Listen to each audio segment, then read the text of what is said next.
Hi, my name is Gibson, and I'm the co-owner and creator of the Personal Development School. This is your daily breakthrough video, and in this video, I'm going to talk to you a little bit about fearful avoidant attachment style individuals and other people's boundaries.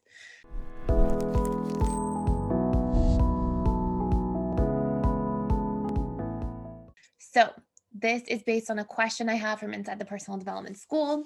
And somebody says, I know fearful avoidants don't know their needs and boundaries very well, but do they also have very little or no respect for other people's boundaries? I think I have heard that an FA can be triggered by other people setting a boundary, but maybe all insecure attachment styles can be. My question is more about respecting boundaries set by others or even just general boundaries. So, this is a really great question. And the answer is sometimes yes. As a general rule, because fearful avoidants are hyper vigilant, they're likely to be like really aware of other people and their boundaries. But if the fearful avoidant is in a relationship with somebody that they're very close to that person, and if the fearful avoidant has a pattern of self-sacrificing for that relationship, so literally like not setting their own boundaries, not talking about their own needs, because they go, oh, well, the person needs something from me, so I'm just going to forget what I need. And they put themselves below that person on the totem pole and don't prioritize themselves. Then, in that case, what you will see is then when that person sets a boundary when you ask for something, the fearful avoidant is likely to get very triggered about that in that specific setting or context. And there are two underlying root causes for that. Number one, conflict is born of a perceived imbalance.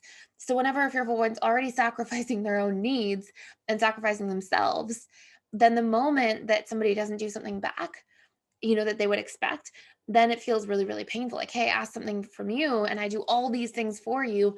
And it feels like an injustice to the fearful avoidant. And that can be triggering. And the second part is that it mirrors back to them the way they treat themselves in a relationship. Somebody else having a boundary when you don't, and when you sort of diminish yourself, you're likely to create meaning out of that and go, that person is not showing up back for me when I'm showing up for them. And that means they don't care about me, or that means I'm not lovable enough, or I'm not worthy enough, or good enough. And some of the interpretation that's going to be there for the fearful one is going to mirror something that they feel about themselves at a deeper level, which is why they have the behavior of putting themselves below others on the totem pole to begin with. So, that can be a really tough situation. And sometimes what happens for fearful avoidance, and by the way, if you want to do a deep dive into this, the best course for this by far are going to be two things: the advanced needs course, which is going to teach you all about how to like understand your needs and then communicate your needs, share them with people, show up for them, see them through, and reprogram your fears around having needs. And then the boundaries course, which is a deep dive of like auditing all your boundaries, having clear boundaries in each of the 7 areas of life and all the different types of boundaries, whether it's a time boundary, a material boundary, an emotional boundary, whatever it might be, and then doing exposure work so you can actually feel safe setting boundaries again in your life.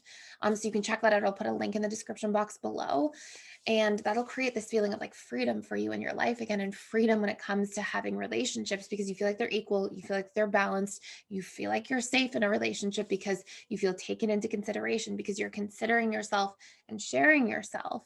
And when you consider and share yourself, people get to know you as you, and they can actually be more considerate of you at your core in your truth.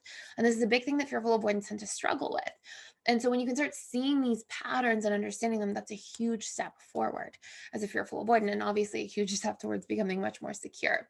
So those are some of the big core reasons and big core things to focus on when it comes to like overcoming this pattern, and why fearful avoidance can have this problem to begin with. And the very last thing I would add here is sometimes too, fearful avoidance can have like somewhat of unrealistic expectations for others, not because they're one to like expect a ton from people in general, but because when I'm totally diminishing myself to meet your needs all the time, it's just natural that we are going to have expectations back placed on the other person that we're doing this in the relationship with.